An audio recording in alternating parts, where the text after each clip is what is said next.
Welcome to Ageless by Rescu. This podcast is devoted to exploring the science of rejuvenation, uncovering the most trusted experts, the must-have products, innovations, and technology in the field of vitality, aesthetics, new beauty, and cosmetic enhancement.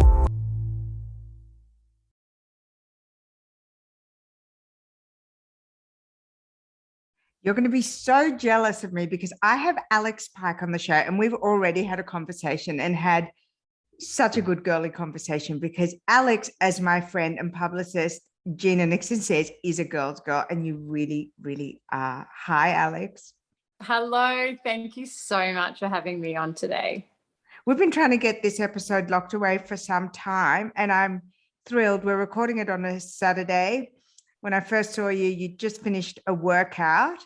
And yes, you were, glowing in the Alex Pike manner that we're used to seeing. Let's talk about your philosophy of vitality, rejuvenation, and beauty, because you're a cosmetic nurse, yes, an influencer, you're a business owner, you're a mother of three, but really at the end of the day, you're a woman who is on a mission to look and feel good for us, to the nth of her ability. Well, I suppose I think that what you're saying is 100%. It's the feeling good. Like, I've never felt better in my life. So I'm 44 years old. I've had 3 children. My body's never been better. I obviously have had cosmetic treatments, and I'm definitely, all for, rejuvenation techniques to try and maintain a level of appearance. But I think for me, it is about feeling good. And when I started to really look after myself and be my own, I've said this before, but be my own best friend in terms of, cutting out the drinking and walking every day and meditation and really looking at what I was consuming and putting into my body, that's when I really started to look and feel my best. One of the things that I found liberating and I guess scary too after I turned 40 is that you're preloaded with all this conception about what's available to you, what's next. And I've always had this thing about self-talk, and my parents taught me this when I was really young. So I decided after I turned 40 that I was going to speak to myself at the age that I felt, and the age that I always feel is 28.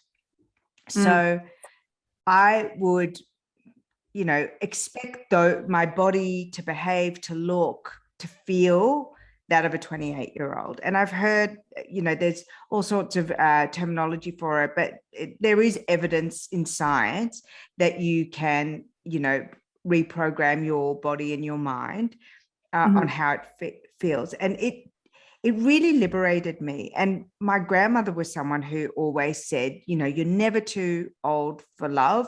It's always a joy if you fall in love. And, I fell in love after 2 marriages and 2 divorces. I started dating a really hot Dutch guy who was like 7 years younger than me when I was 43. And it was like, the love story of my life.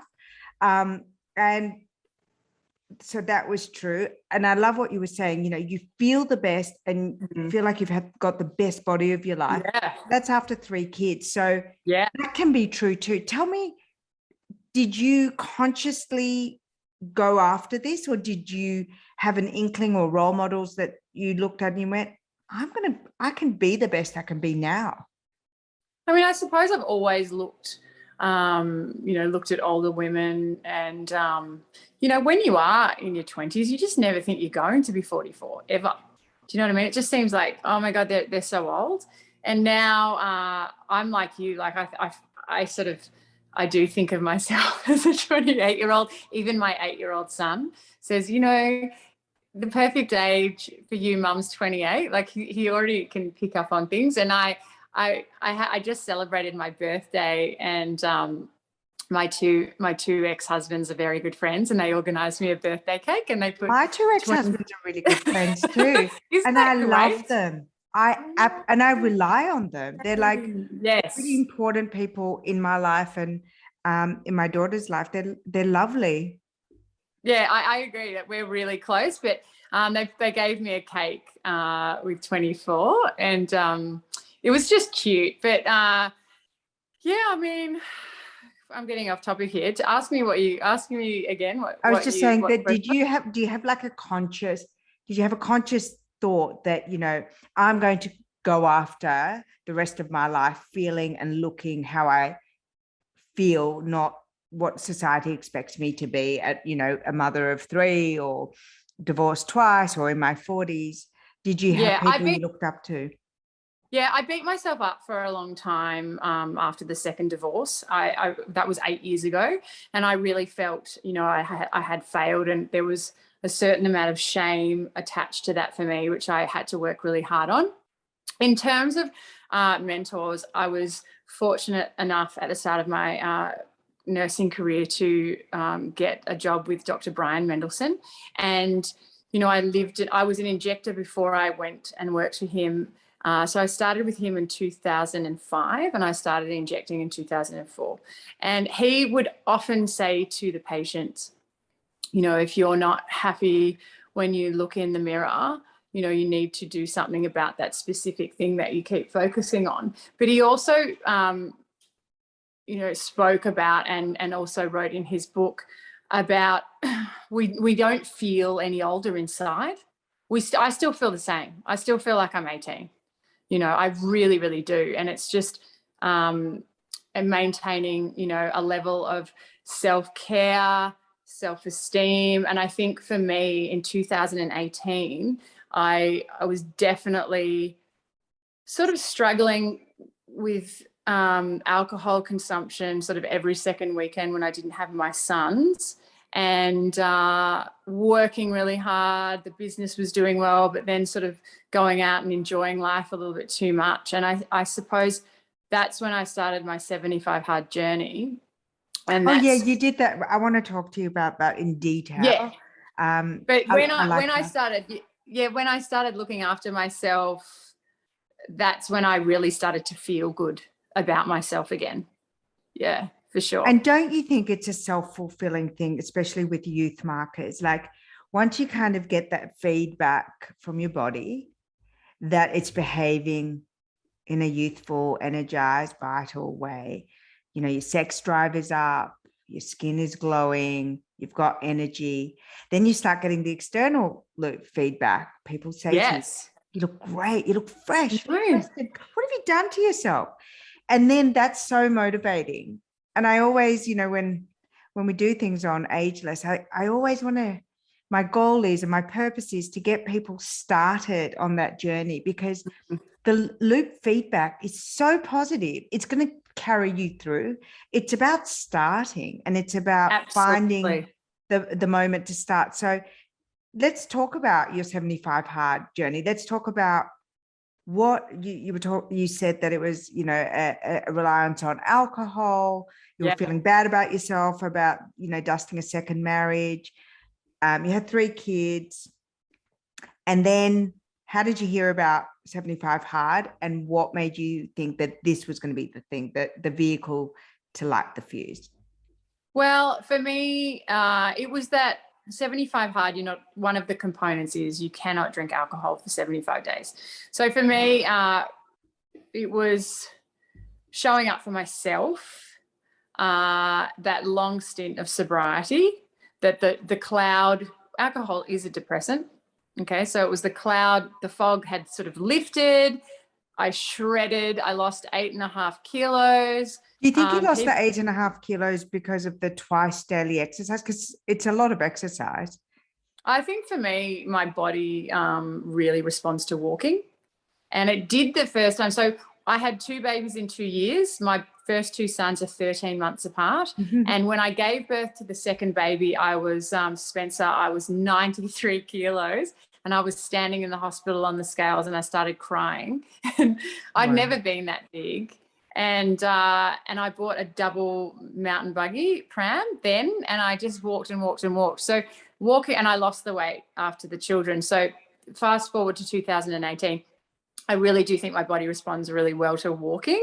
But yeah, the twice daily exercise is a lot, but also the water, also the no alcohol.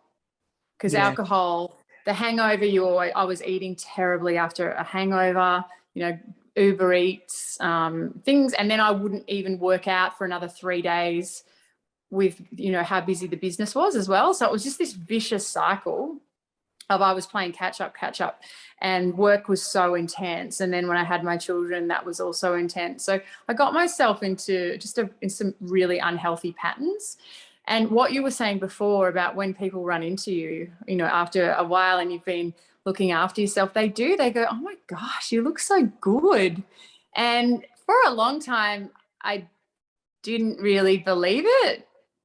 But then the consistency of what I was doing, and that also has involved meditation.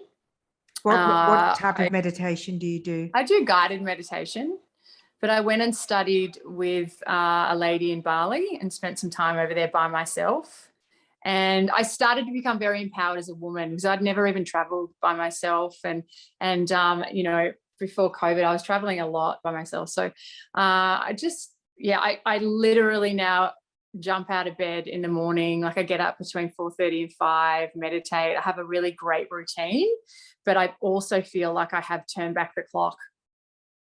And I've never felt like I look or feel better. Have you ever tried human growth hormones as part of your regeneration? No. I've tried human growth hormones. Yeah, wow. And the visceral feeling of youth in your body is super intoxicating. But I was in Aspen on holidays, and one of the people that was kind of in our group traveling was a really famous football player, Gordon Tallis. And I was telling him and his wife, Gemma, that I was trying human growth hormones. And I think at the time must have been like 44 your age. And he was like, don't do it. Like, don't do it. It's so bad. It's like, it can really trigger cancer. And he was super strong about it, obviously, being a sportsman and having grown up with that education around performance enhancement. So anyway, I stopped taking it, but the feeling left me wanting more. And so I researched about genetics, epigenetics, hormones, on how to mimic that naturally. And I do it. So intermittent fasting was a huge part of that for me. Walking, sleep, meditation, absolutely. I follow Dr. David Sinclair's Lifespan. Same.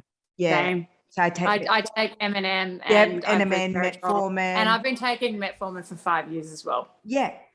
And that has given me the exact same feeling. Result as the human growth hormones. And to me, I'm really glad I tried it because I got to see what the power of, like, it literally was the elixir of life. I was, woohoo! I couldn't believe how my body felt and looked and behaved. But, it's not a long-term strategy. I loved it. How old are you? I'm 47. Wow, you look amazing. We look amazing. Thank you.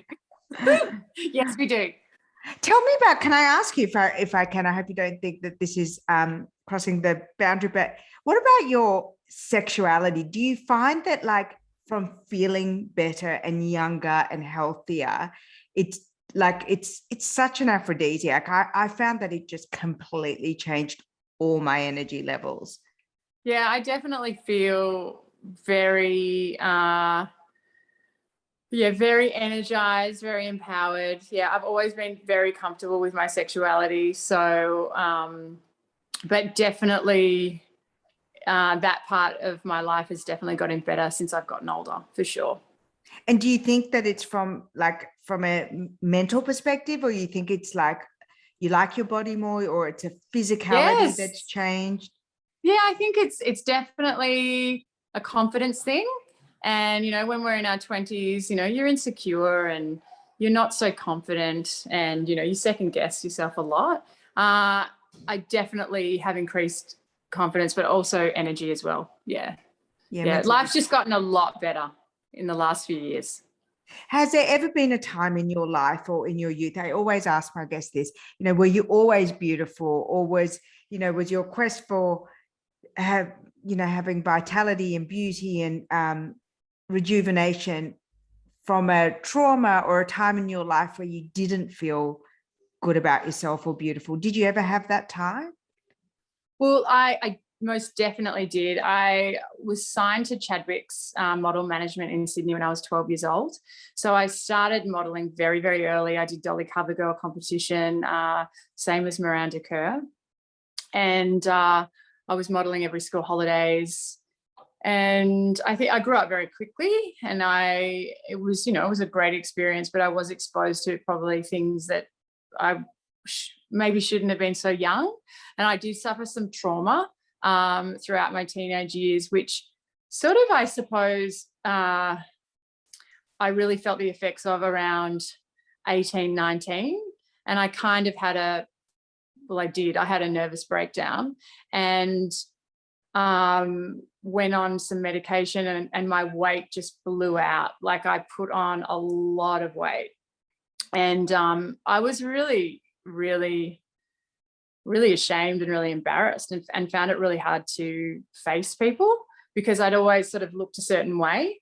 So coming back from that, that was a pretty painful time for me. I didn't think that I would ever feel good again. I was in a bit of a dark place. So I came off the medication, which probably was too strong to be prescribed for me anyway. I was only 19 years old, and got really healthy and lost the weight and never looked back.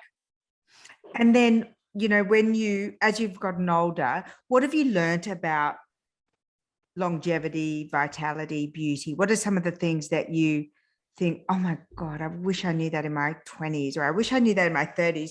My body really likes this. I wish I'd been on metformin longer. That I suppose alcohol for me has been the number one.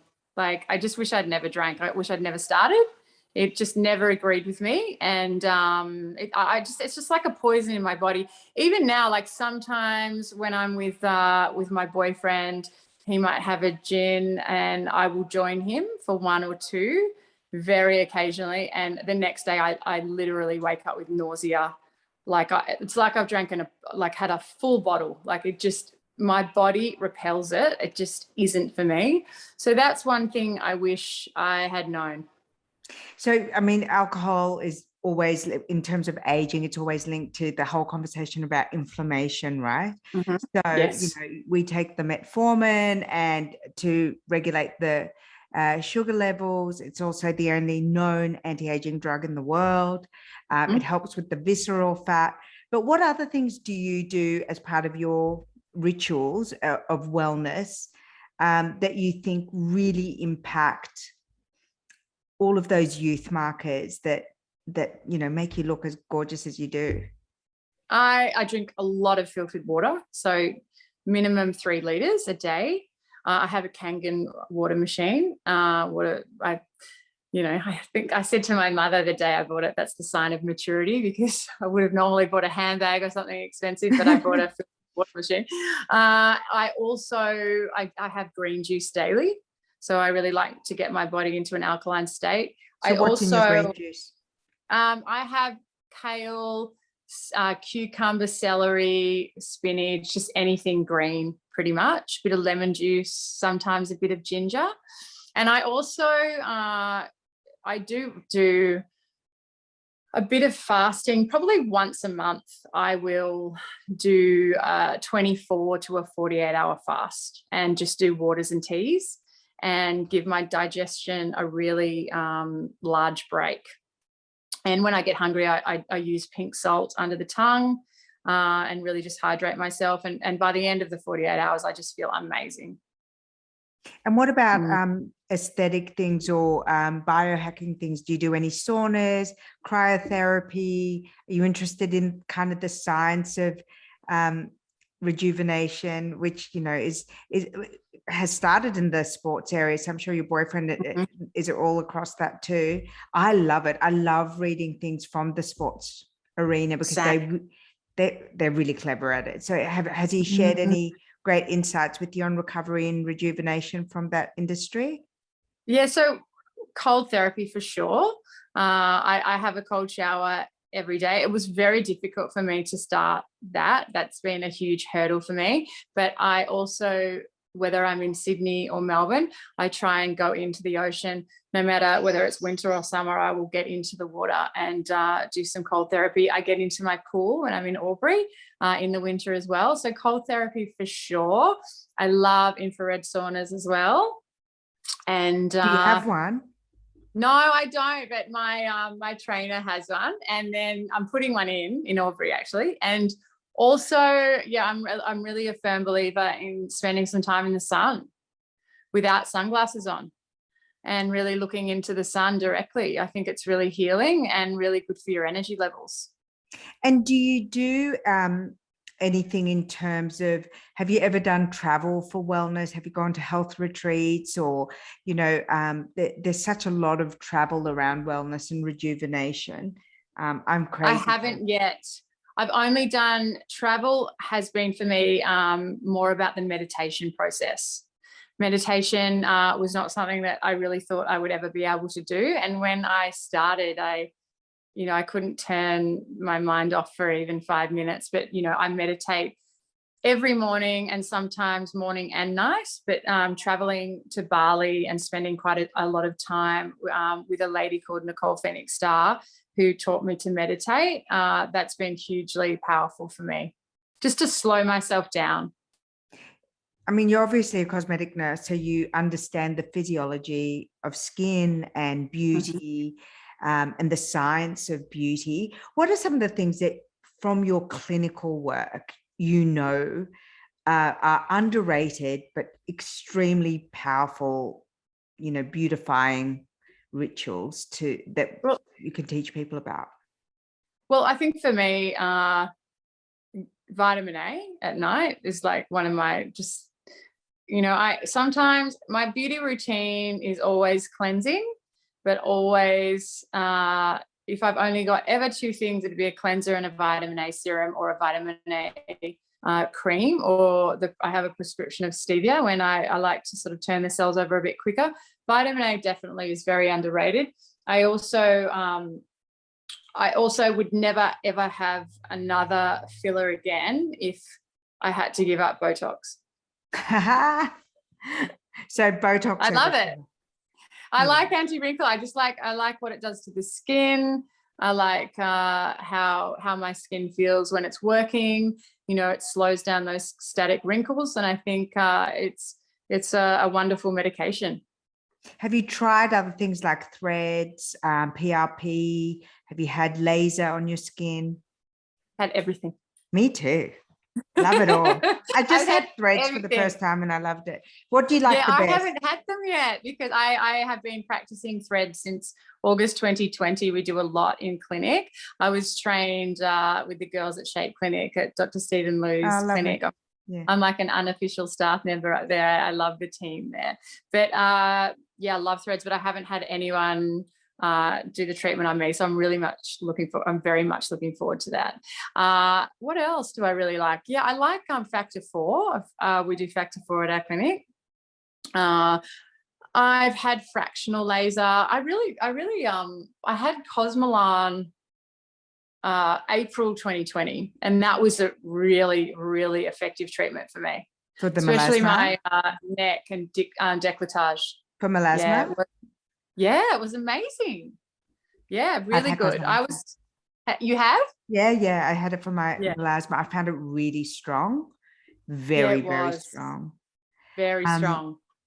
What about biostimulators? And, you said you have filler, but as a cosmetic nurse, I'm really interested. What do you think about the concept of building up our own collagen and working with modalities that boost the scaffolding, which is the collagen, and versus filling and muscle relaxants? I think that's great. I think it's really good. I mean, I think that's why the threads have been very a nice surprise. As I said to you earlier in our conversation, I was originally trained in Melbourne as a cosmetic nurse in 2004. And I mean, that was during the Gangland War. I mean, that's how old you know, we were only really injecting marionette lines, nasolabial folds and lips. And then, yeah, I think I just detest the look of too much filler. I really do. Yeah, so back then, thread lifts were not very successful. So that was when they sort of started, and I was really put off by thread lifts and what I had seen from threads. So when I was offered this training in 2020, I was like, I don't know, like really, I wasn't sure that it was going to really be for me. And I've had some really significant results and high levels of patient satisfaction, you know, from stimulating, you know, breaking that tissue inside and the collagen reforming around that thread, and really, you know, getting some beautiful tightening effects from it. Yeah, you know, and a lot of people, the results look amazing to me. Yeah. Yes. And it makes sense, you know, the science of it makes sense. And I'm always interested in the science of things. And going back to the principles, you know, the principles of skin health and skin youth don't change. You need collagen, you need elastin, you need luminosity. So all the things you've talked about, you know, the Cosmoland for the luminosity and the even skin tone.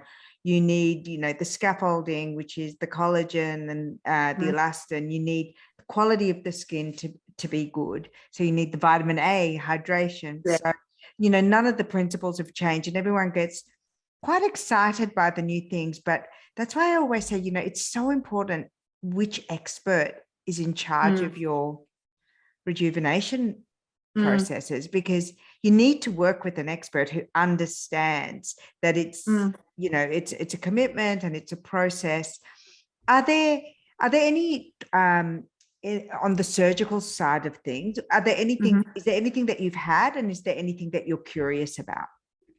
I think liposuctions, you know, are a very good thing, especially for smaller people. Dr. Mendelsohn had done liposuction all through my jawline when I was 25, and it was quite a significant result.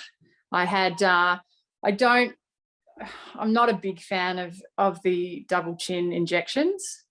I just find that for the downtime and the results that in the patients that I treated, the satisfaction was quite low.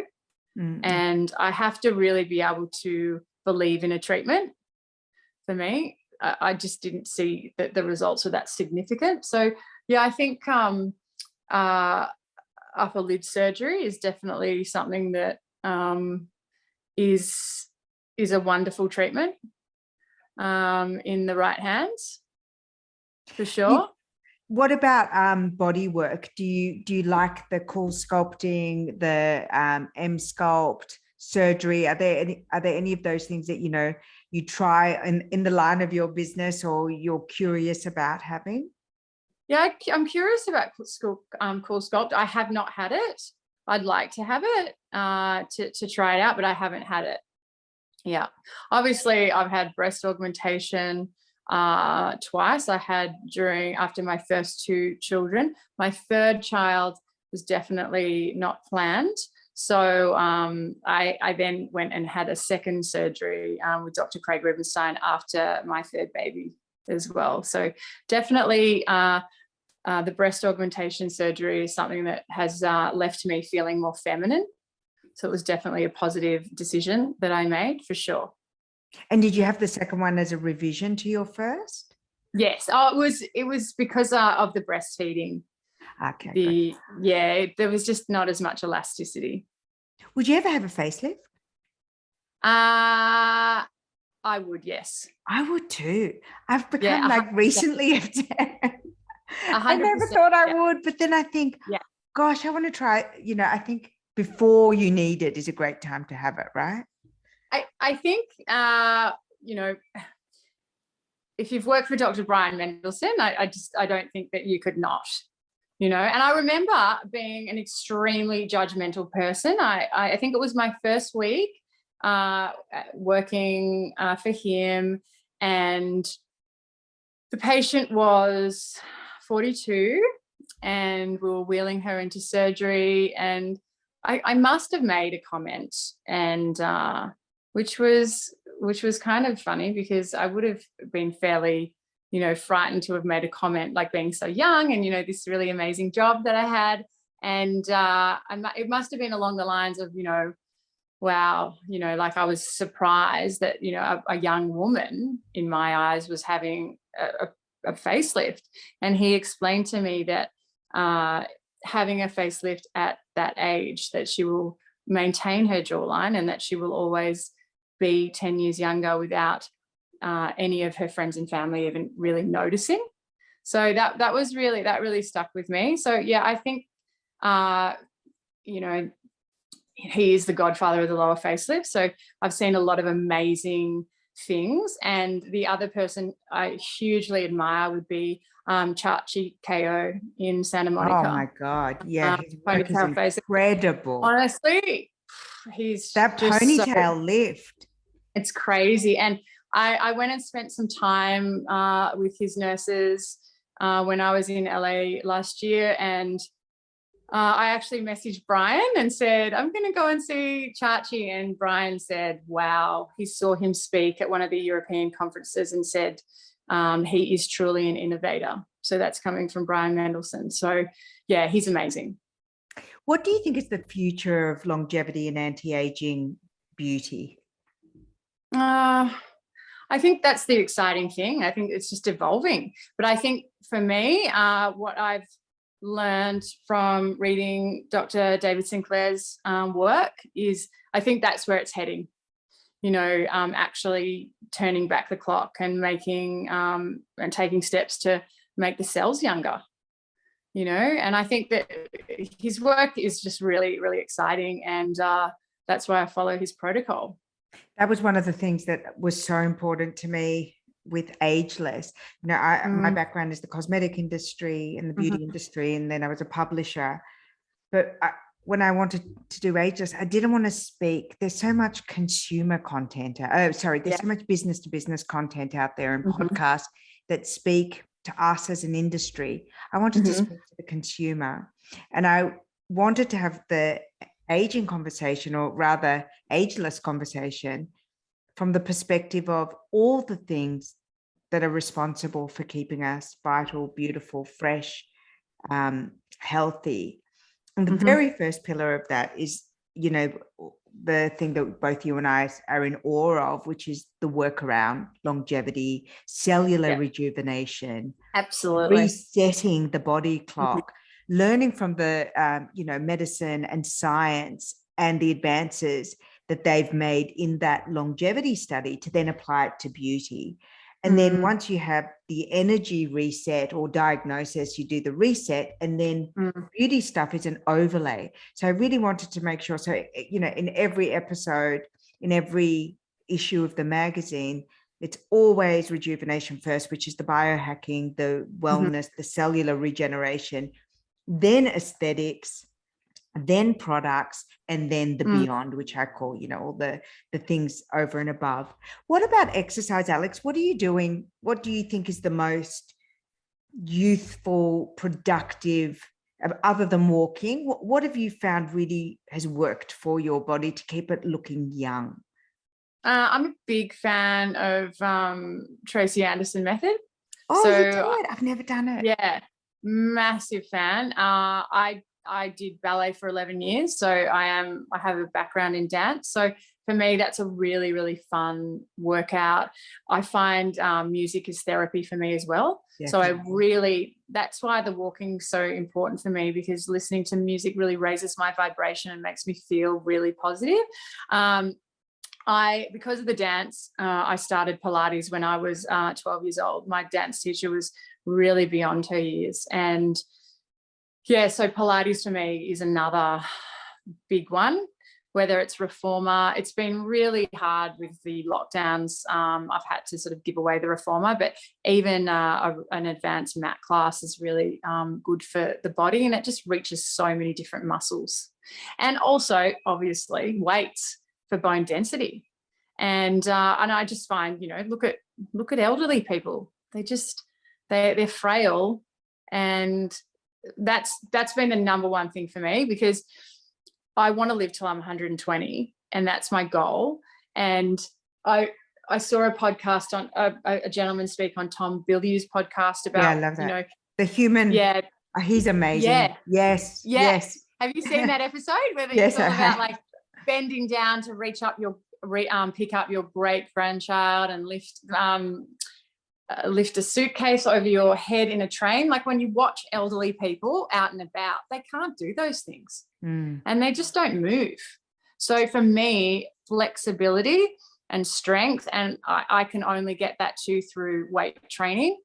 So I have kettlebells and leg weights, and I maintain, even at home, I'm lifting in some capacity. I've got 20-litre water containers, and I'll squat with them, like whatever it takes. I think that's really important. Do you know one of the surprising things that I've learned on the ageless journey and in speaking to experts is the importance of orthodontics in the face shape and how your face structure and scaffolding looks. Do you believe in that, in orthodontics and teeth alignment and the importance of smile care? You've got gorgeous teeth. Are they veneers? No. Firstly, I don't have one filling. Secondly, they're all my teeth. Wow. Thirdly, my father was just absolutely would sit me up on the bench and floss my teeth for me. My father's a pharmacist. So he was really, really onto us from, really a young age about our teeth. I have had wire braces twice and Invisalign again. I'm obsessed with teeth.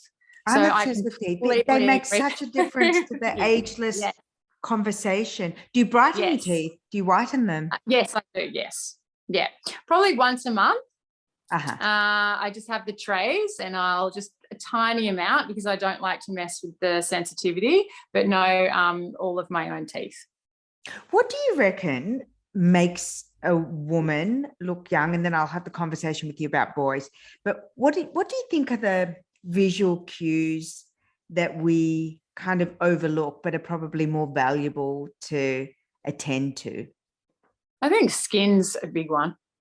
Skin. I also think just the way she holds herself and walks into a room, just having that confidence factor. You can't, I mean, you've got to understand, I started going to these cosmetic conferences when I was, in my 20s. And, I tell you, one woman I just really look up to is Stefania Roberts. She does not give, she's just, out on the stage doing what does she do? Zumba, just having that flair. It makes you magnetic. You just, she's on fire, when she's at the conferences, and you can't help but be attracted to that, and really take notice of women that have that air about them. With the 75 Hard, one of the components of it is reading nonfiction books. And I'm wondering, were there any books that you read during, your process and ongoing that really lit you up and gave you some perspective, or you'd like to share with our readers that you think, oh my God, read this book? My number one is Can't Hurt Me by David Goggins. And even for me, I've met David Goggins, but even for me, when I'm having a lower vibration day, I will go onto YouTube and listen to a compilation of his works. And he just, it's all about not feeling sorry for yourself and getting off your ass and actually having a crack. And that's the problem with people, that we just don't act. It's the, you might have a good idea, but it's acting on it and it's getting out there. And he often talks about it. And, I walk minimum of 10 Ks a day. I don't always feel like it, but I do it. So it's just having that momentum.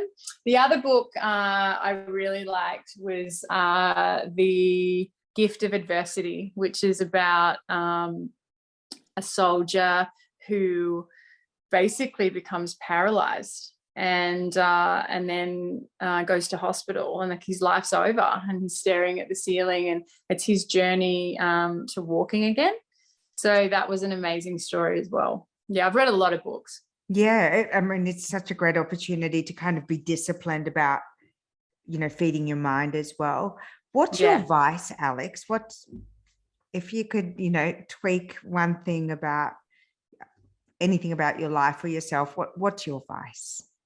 Bread. I love bread, so I don't buy it.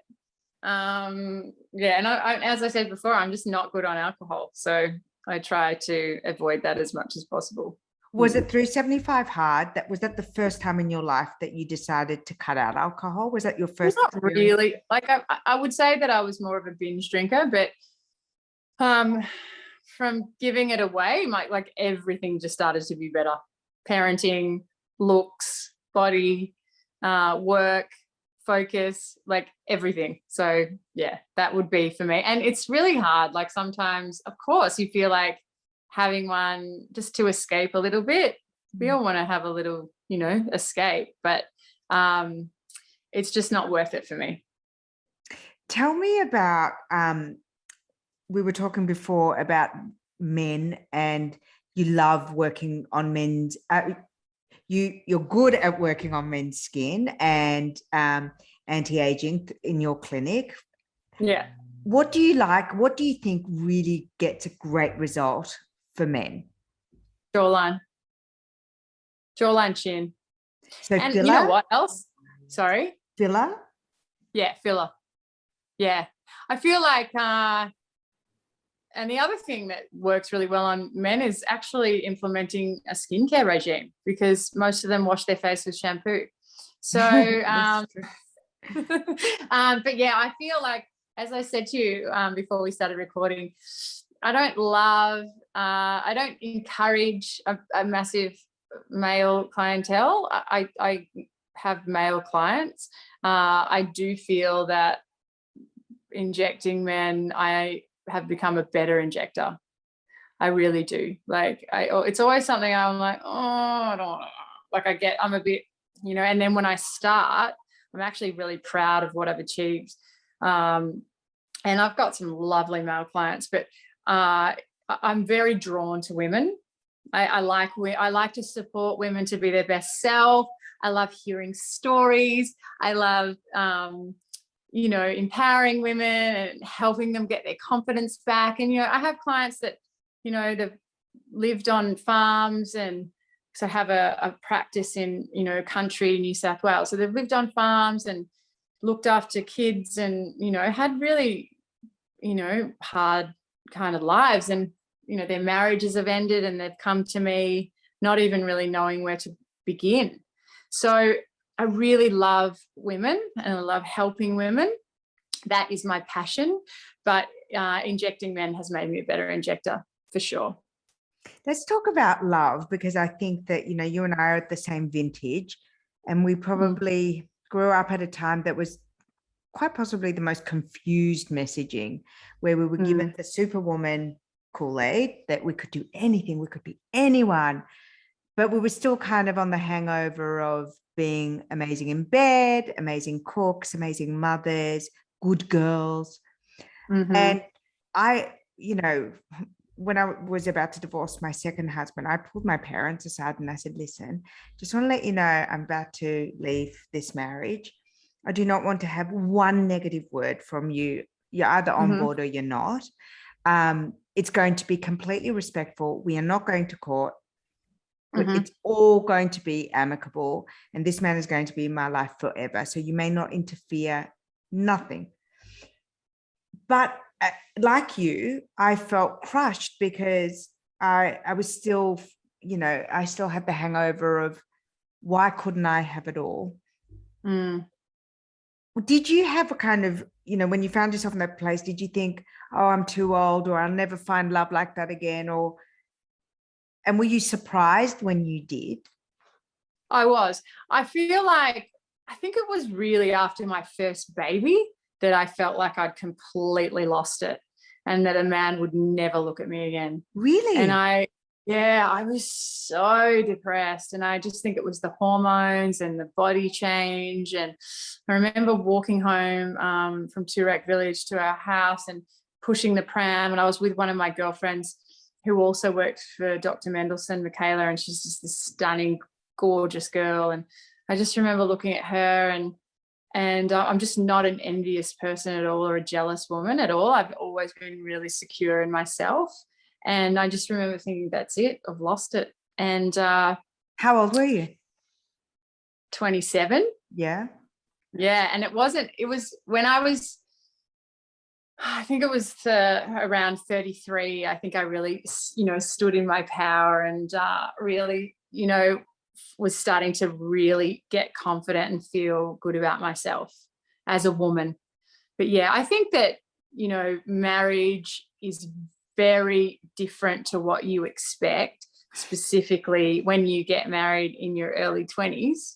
Do you know what I mean? And, my first husband is like, he's like the brother I never had. Like, he's amazing. Like, we talk every day, we have dinner all the time.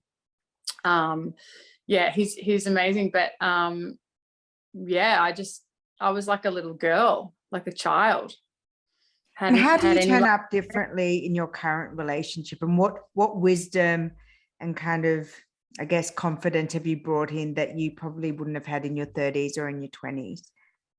I feel like maturity, but also it's a feeling of being very equul. We're both really amazing on our own, and then when we come together, it's a very equal feeling of supporting each other. And it's really lovely. Yeah. And what really, do you think is the most attractive and vibrant quality that you possess? Kindness. Yeah, I think I really like to make people feel good about themselves. And if you had to do another 75 hard and there was a goal to achieve at the end of it, what's left in what you'd like to elevate in? I think being in, okay, I'm still so I'm still ready to skip forward into the future. Like, I'm so like, it's just the ability to be present and just to, slow down and notice those parts of myself in the moment. I'm still very quick to live in the future. So I feel like, yeah, the ability to stay very present and really appreciate what I've got right now, which is all amazing. Even despite COVID, my Melbourne business has been shut for most of the year, and it's been really hard mentally, but it's because of the work that I've been doing on myself for the last 2 years that I have just still been jumping out of bed like I've never been happier in my life. So just enjoying what I've got right now is, for me, very important. And what would you say to the 19-year-old version of yourself who thought, she was going to lose it all? I would just be a lot kinder to her. Yeah. Because she had it all anyway. And she never had to doubt herself. So yeah, I would just show her love and be really kind. Well, I'm so happy that we met. It was just such a beautiful conversation, and that you're loved and you're admired for so many things. But I think that well, I certainly didn't know this side of you, and I love your tenacity and your wisdom and your generosity in sharing the steps that you've learned and incorporated into your life. And you seem to be an incredibly open person, and it just radiates, and your spirit is absolutely ageless, and it matches your beautiful glow. So it was really a wonderful conversation. Nice. Thank you for using that word tenacity too. It's one of my favorites. Yeah, so you definitely have it. And I can't wait to meet you in real life. I can't wait to meet you in real life. I'm coming in for a treatment. I'm going to send people to you for a treatment. So where are your clinics, by the way, Alex? The one in Albury? Aubrey, and in South Yarra. And once a month, I've been in Sydney in Double Bay. So I'm hoping to get that going again as soon as we reopen. Well, I'm around the corner in Point Piper, so I'm coming to see you in Double Bay. Yes, I will see you. Thank you so much. Such a pleasure. Have a beautiful weekend. Great to see you. You too. I hope you enjoyed this episode. And if you did, please share and rate this episode. I'd love that.